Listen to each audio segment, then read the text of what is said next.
عمل ہو جاتا ہے تو متشابہات کے پیچھے نہیں پڑنا چاہیے کہ تاریخوں کے اختلاف کے اوپر، واقعات کی تعداد کے اختلاف کے اوپر، جیسے کہ اصحاب کہف کا واقعہ بیان ہوا تو اس کے اندر تعداد کے اختلاف پر اللہ نے اس کی تعداد کو اس طرح سے نہیں بیان فرمایا، واقعہ سارا بیان فرمایا، اس لیے کہ تعداد کے اوپر فوکس کرنا مسئلہ نہیں ہے۔ مسئلہ یہ ہے کہ اللہ نے اپنی قدرت تامہ سے اتنا بڑا ایک نصیحت آموز واقعہ ہے ان کے لیے، اس کو دیکھو من ابتغاء، وہ تلاش کرتے ہیں اس کے اندر فتنے ٹیڑے گمراہی تلاش کرتے ہیں اور تعویلات تلاش کرتے ہیں کہ تاکہ بس کچھ مل جائے تو دوسرے کو کہ ہاں ہم نے کہا تھا نہیں یہ مسئلہ ایسے نہیں ایسے، گمراہ کر سکے۔ یعنی کوشش کیا ہوتی ہے؟ دین کا گلیاں بگاڑنے کی کوشش کر دی جائے، تو اللہ تعالیٰ ایسے ان کی کوششوں کو ناکام کرتا ہے۔ جیسے مسئلہ قادیانیت کو ہم دیکھتے ہیں تو اس کے اندر کیا ہے کہ کوئی چیز، کوئی آیت کا حصہ، کوئی ٹکڑا ایسا اٹھایا جائے اور اس کے اوپر کچھ ایسی متشابہ بات کو لایا جائے کہ یعنی کہ دین کے اندر بگاڑ کر مختلف غلط تعبیریں جو ہیں وہ بیان کر دی جائے۔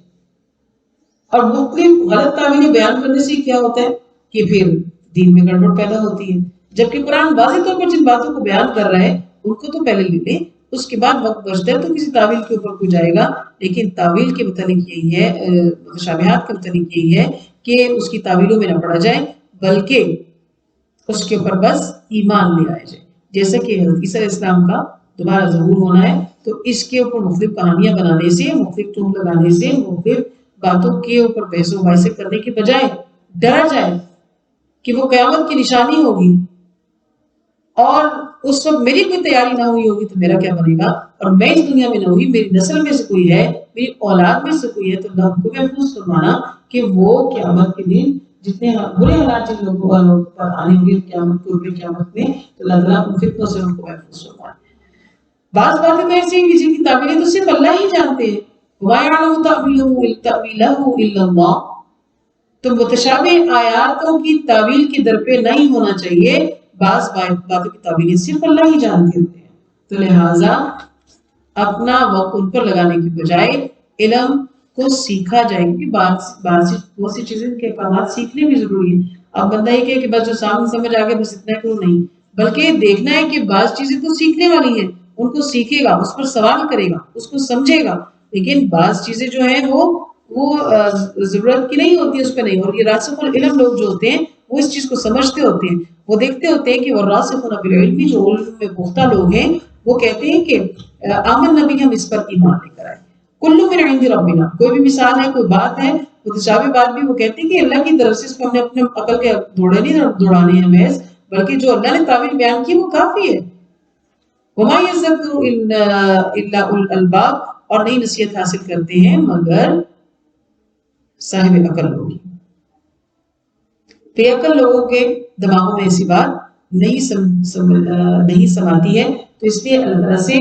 دین کے فہم کو ماننا چاہیے۔ اور راسخون فی العلم جو ہیں وہ یہ بھی کہتے ہیں کہ ربنا، اے ہمارے رب، لا تزغ قلوبنا، نہ ٹیڑھ ڈالنا ہمارے دل میں، بعد از ہدیتنا، بعد اس کے ہمیں ہدایت بھیج جائے، اللہ ہمیں کجربی کی طرف نہ لے کے جانا۔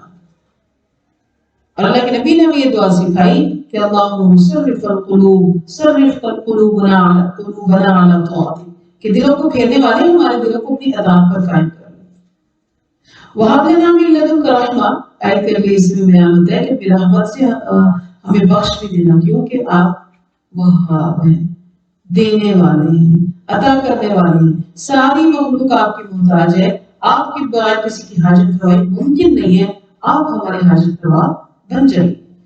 راسخون العلم جو ہوتے ہیں وہ یہ بھی دعا کرتے ہیں کہ ربنا انک جامع الناس، جامع الناس، کہ بے شک آپ لوگوں کو جمع کر دینے والے ہیں اس دن کی جس کے بارے میں کوئی شک نہیں ہے۔ ان اللہ، بے شک اللہ تعالیٰ، لا نہیں یخلف المیعاد، اپنے وعدے کے خلاف کرتا۔ آیت 10 میں اللہ فرماتے ہیں کہ بے شک وہ لوگ کہ جنہوں نے کفر کیا، لن تغنی عنہم، نہیں کام آئے گا ان کو نہ ہی ان کے مال، نہ ان کی اولاد، اللہ کے آگے کچھ بھی۔ یہ وہ لوگ ہیں کہ وہ وقود النار، جو آگ والے ہیں، ان کو جہنم میں ڈالا جائے گا۔ مثال کے طور پر فرمایا کہ کدب بھی آل فرعون، جیسا کہ حال ہوا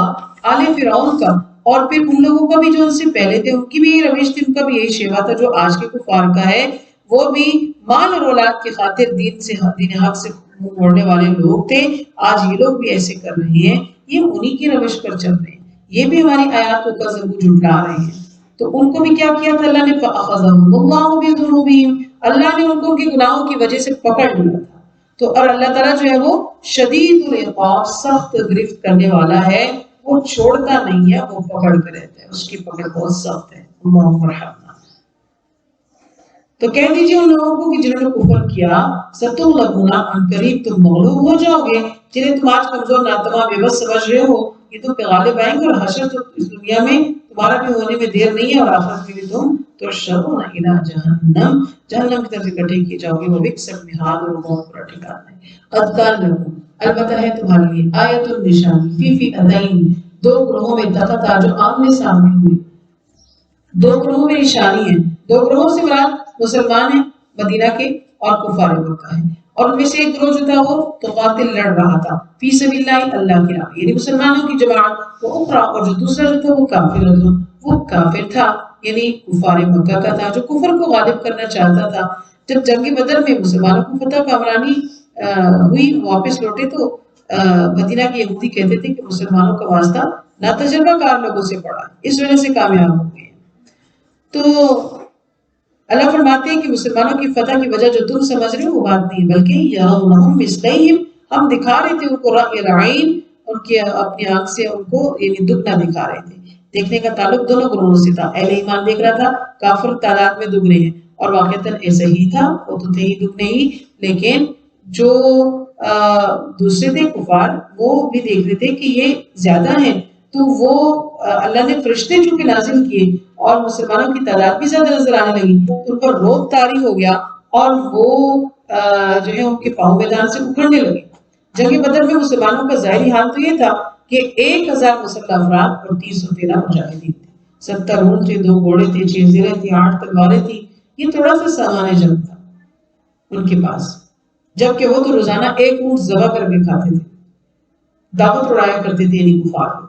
ناچ گانے کے لیے ان کے پاس عورتیں میسر تھیں، اور یہ ایک دو تماشا تھا، ان کے پاس خوب سامان بھی تھا، لیکن فتح ہوئی انہی 313 کو، کیونکہ ان کے ساتھ اللہ کی تائید تھی۔ اللہ یؤید بنصرہ، اللہ تائید کرتے ہیں، اپنے بندے کی مدد کرتے ہیں جس کی چاہتے ہیں، بے شک اس میں لعبرۃ، واقعات ہیں عبرت کے، صاحب بصیرت کے لیے، لأولی الابصار، جس کے پاس باقی آنکھیں ہیں اس کو سمجھائیے۔ اہل بصیرت، اولو الالباب،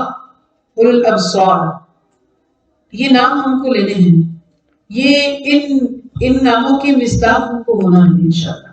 کہ یہ نام میرے لیے قرآن میں آئے ہیں، قرآن مجھ سے کہتا ہے کہ تم اولو الابصار میں شامل ہو، وہی سمجھ سکتے ہیں، تم اولو الالباب میں شامل ہو، وہی سوچ سکتے ہیں۔ تو اس راستے پر چڑھنا ہے، تو اس منزل کو پانا ہے، ان لوگوں میں شامل ہونا ہے، تو دین کی سمجھ آئے گی انشاءاللہ۔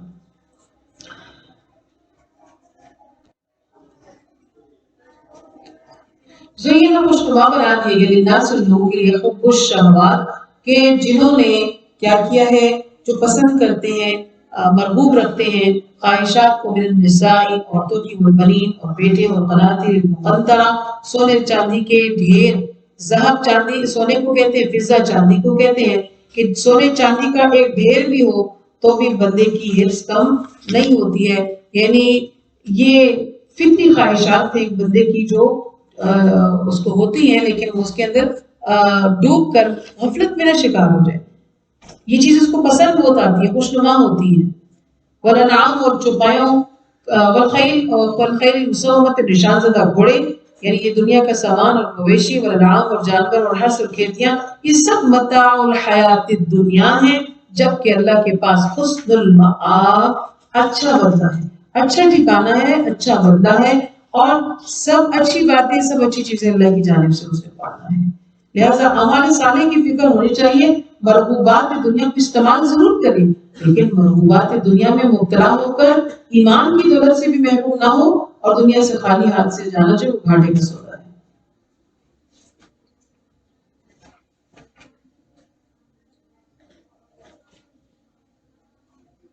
جب حب الشہوات کے بارے میں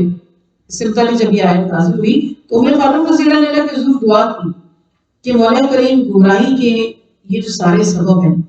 کون سے سبب جو ہم نے پڑھے، خیل مسومہ، انعام، بنین، النساء وغیرہ، تو فرمایا کہ اسباب کے پیش نظر یہ لیجیے تو ہمیں جب بتاؤں تو ہمیں کیا کرنا چاہیے، تو اس کے جواب میں اللہ نے قرآن میں یہ ارشاد فرمایا سبحان اللہ کہ کہہ دیجیے اے نبی صلی اللہ علیہ وسلم کو فرمائیے اَأُنَبِّئُكُم بِخَيْرٍ مِّن ذَلِكَ، تمہیں میں ان مرغوبات سے بہتر چیز نہ بتاؤں، للذین لوگوں کے لیے کہ اتقوا جنہوں نے تقوی اختیار کیا، جو اللہ سے ڈرتے رہے، ان کی طبیعتوں میں خوف خدا رہا، ان ربهم ان کے لیے رب کے پاس جنات ہیں، ایسی جنات جس کے نیچے انہار بہ رہی ہوں گے اور وہ ہمیشہ اس میں رہیں گے۔ حضرت عمر رضی اللہ نے آیت سن کر اللہ دعا کی کہ اللہ ہمیں ان اسباب کے ساتھ کیا کرنا چاہیے، کیا معاملہ کرنا چاہیے؟ اللہ نے فرمایا کہ اس میں ڈوبنے کی ضرورت نہیں، اللہ کے پاس حسن المآب ہے، وہ تم کو دے گا، وہاں پہ تمہارے ازواج مطہرہ بھی ہوں گی، اور اس کے علاوہ جنتیوں کو کیا ملے گا؟ رضوان من اللہ، اللہ کی رضامندی، خوشنودی حاصل ہوگی، جو سب سے بڑی نعمت ہے۔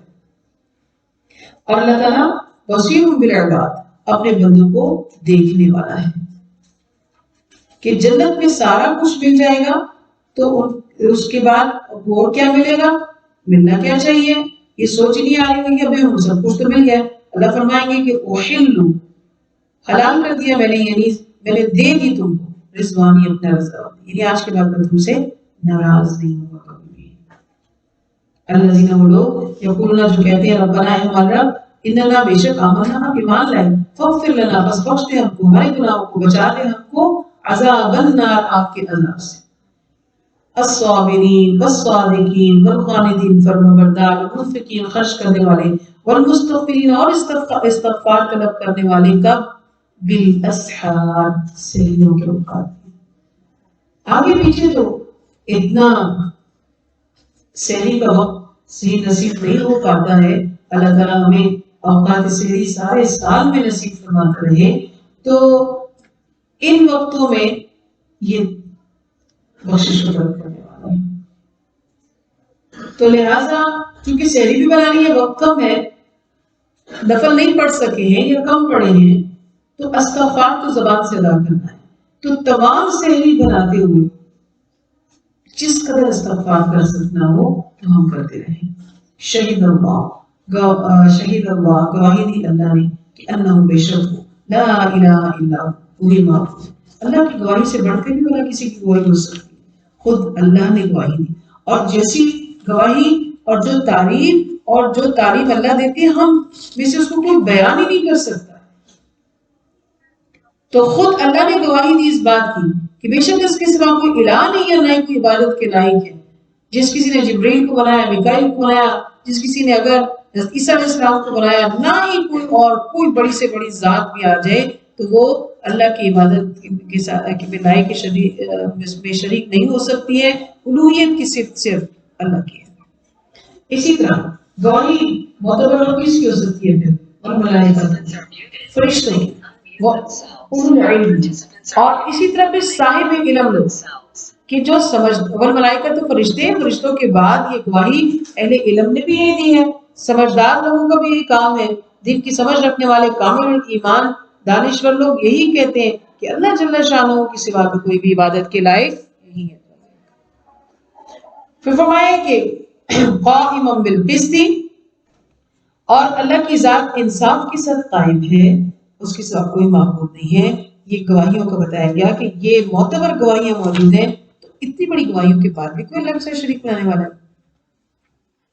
هو العزیز الحکیم، وہ عزیز ہے، کمال قدرت، کمال ہے، کسی کے اس کے سامنے ٹھہرنے کی تو مجال ہی نہیں۔ ان الدین عند اللہ الاسلام، بے شک دین جو ہے وہ اللہ کے ہاں اسلام ہی ہے۔ وہ مختلف، اور نہیں اختلاف کیا ان اہل کتاب نے، مگر بات اس کے کہ جاءہم العلم، ان کے پاس علم آیا۔ اہل کتاب نے اختلاف جو ہے وہ لا علمی کی بنا پر نہیں کیا، بلکہ علم آ جانے کے بعد کیا، جیسے کہ ہم نے البقرہ میں بھی اس کی تفصیل کی۔ تو لہٰذا جو کوئی بھی کفر کرتا ہے تو اللہ تعالیٰ سریع الحساب، جلد حساب لینے والا ہے، مؤخر کرے گا، بچ نہیں سکتا ہوں۔ فَإِنْ حَاجُّوكَ، بس اگر وہ آپ سے جھگڑتے ہیں نبی صلی اللہ علیہ وسلم، تو آپ اسے کہیں کہ اسلمت وجہی للہ، میں نے اپنا چہرہ اللہ کے لیے تابع کر دیا، اور من اتبعن، اور جو میرے ماننے والے ہیں وہ بھی اسی طرف اپنا رخ کرتے ہیں۔ اور کہہ دیجئے اے نبی صلی اللہ علیہ وسلم ان لوگوں کے لیے جن کو کتاب دی گئی ہے والامیین اور جو ان پڑھ ہیں کتاب والے نہیں ہیں ان کو بھی کہ اسلمتم کیا تم اسلام لاتے ہو دین کو قبول کرتے ہو اللہ کی اطاعت کو اختیار کرتے ہو تو فإن اسلموا بس اگر انہوں نے کہا کہ وہ اسلام لے تو فقد اهتدوا ہدایت پا گئے فإن تولوا پس اگر وہ پھر گئے روگردانی کی تو فإنما علیک البلاغ بس تمہاری ذمہ کیا ہے بس پہنچا دینا کہ جب آپ کو ایک بات بتا دی گئی تو بس آپ ان تک پہنچا دیں مان لیا تو ٹھیک نہیں مانا تو بس پھر آپ ان کو چھوڑ دیں ان کے ہاتھ پر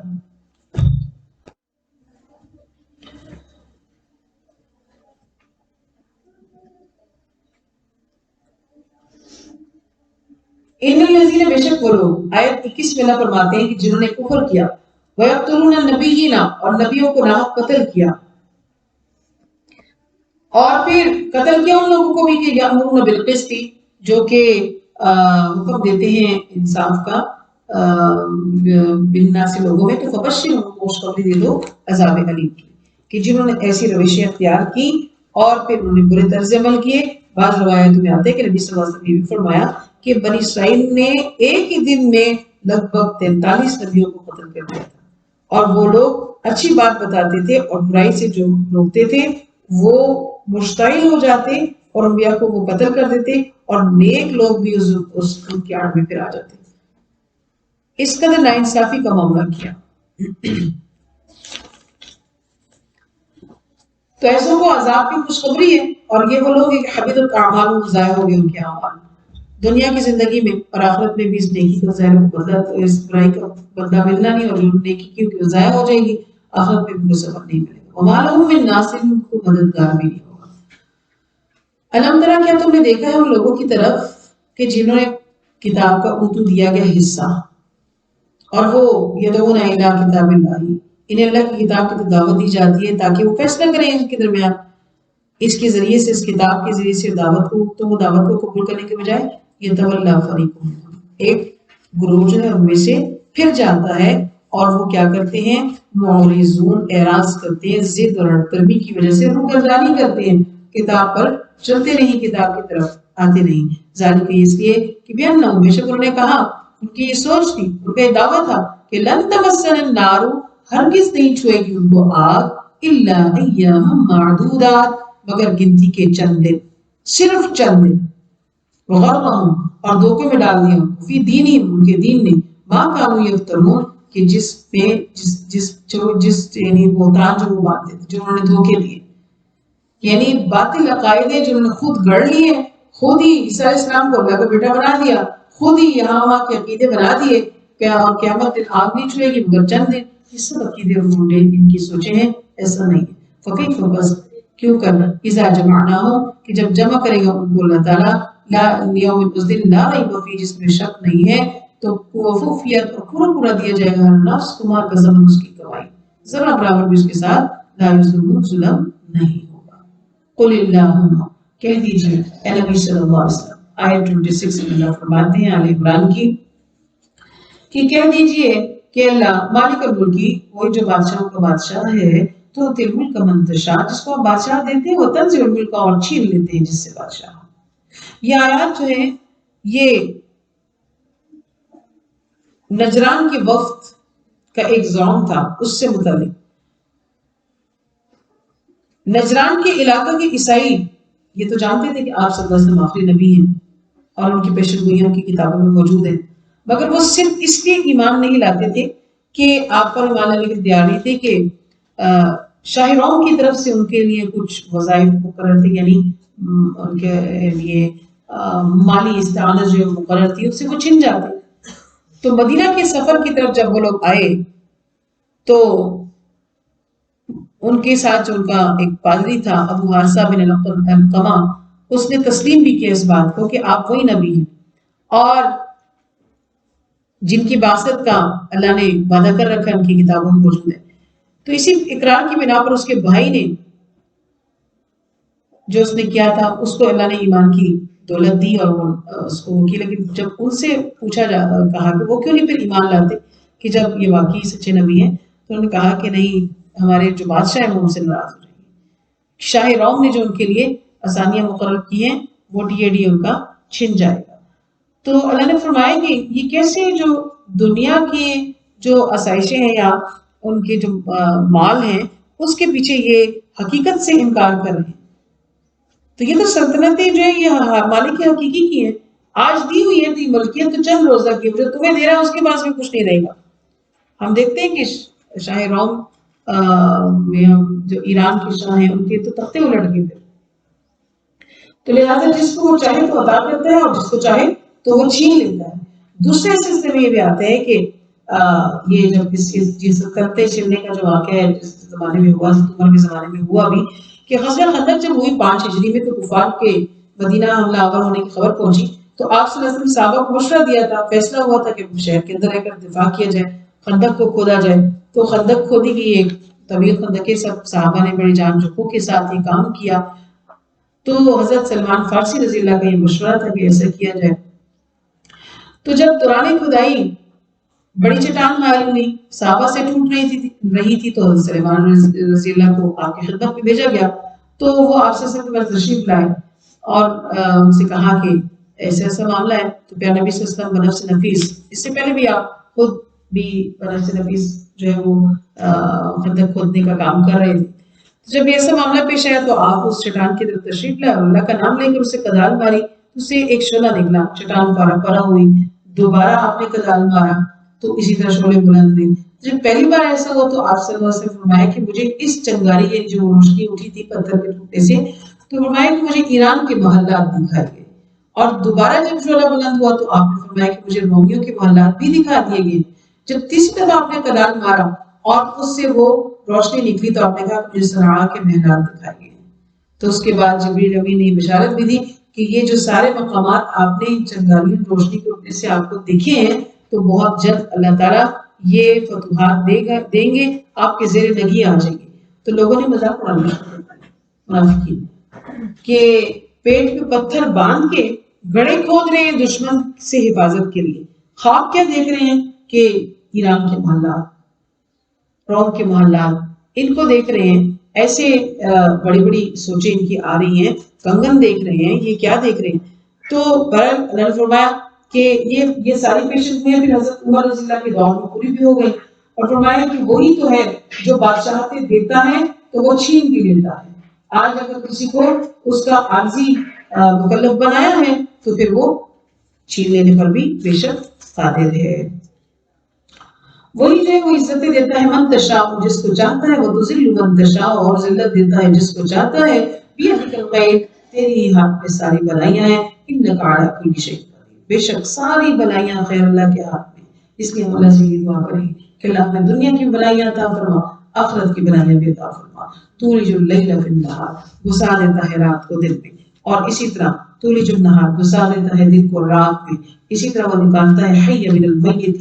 مردہ کو زندہ سے اور زندہ کو مردہ سے، اور وہ رزق دیتا ہے من یشاء، جس کو وہ چاہتا ہے وہ بے حساب رزق ادا کرتا ہے۔ تو خیر سب اس کی طرف سے ہے، اور دن کو رات میں گزارنے کا مطلب یہ ہے کہ دن آ جائے تو رات کہیں سمجھ نہیں آتی، بندے کی عقل سے بالا تر ہوتی ہے بات کہ رات کہاں گئی، تو وہ ہر چیز پر قادر ہے۔ لا يتخذ المؤمنون، نہ بنائے مومنین کافروں کو اولیاء اپنا ساتھی، من دون المؤمنین، مومنین کو چھوڑ کر۔ آیت نمبر 28 کے اندر اہل ایمان سے اللہ مخاطب ہے کہ مومن لوگ مومنوں کے علاوہ کافروں کو اپنا دوست نہ بنائیں، کیونکہ دوستی میں تو بہت کچھ کرنا پڑتا ہے، اور کافروں کا پروگرام جو ہے وہ قرآن کے خلاف ہے۔ وہ تمہیں آگے نہیں بڑھنے دیں گے، وہ تمہیں کفر کو غلبہ دیکھنا چاہتے ہیں، وہ کبھی بھی تمہاری غلبہ دین کو، غلبہ اسلام کو پسند نہیں کریں گے۔ اور جو کوئی بھی من یفعل ذلک ایسا کرے گا تو فلیس من اللہ فی شیء، اللہ کے سامنے کسی چیز میں کوئی اس کا کوئی ہرگز بھی یعنی قابل اعتبار نہیں ہے۔ ہاں مگر ان تتقوا، جس نے تقوی اختیار کیا ہو، منہ تقا، اور پھر یہ ہے کہ جو ڈرا اور جو بچا اس سے، اور اس نے ایسا نہیں کیا اپنے آپ کو بچا کر جو ہے وہ گزارا،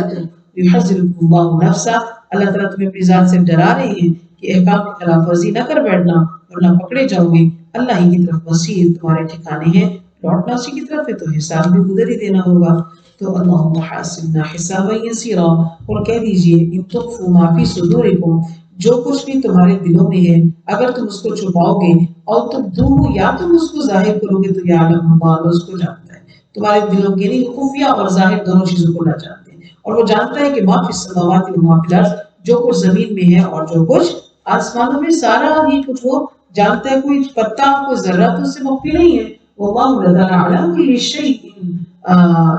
قدیر، وہ ہر چیز کے اوپر قادر ہے، یوم تجد کل نفس، ہر نفس پائے گا جو کچھ اس نے عمل کیا ہے بلائی میں سے، محضرا حاضر، سامنے موجود، قیامت کے دن اپنے سامنے اپنے اعمال کو پالے گا، چاہے کہ وہ اچھے ہیں چاہے کہ وہ برے ہیں، ہر شخص کو وہاں پہ دکھ جائیں گے، اور اس وقت جب برے عمل کو دیکھے گا، وہ عاملت من سوء، جو اس نے برے کیے ہوں گے، تود وہ چاہے گا، وہ کاش کرے گا کہ ان بینہا و بینہ، کاش کہ اس کے درمیان اور اس برائی کے درمیان امدن بعیدا،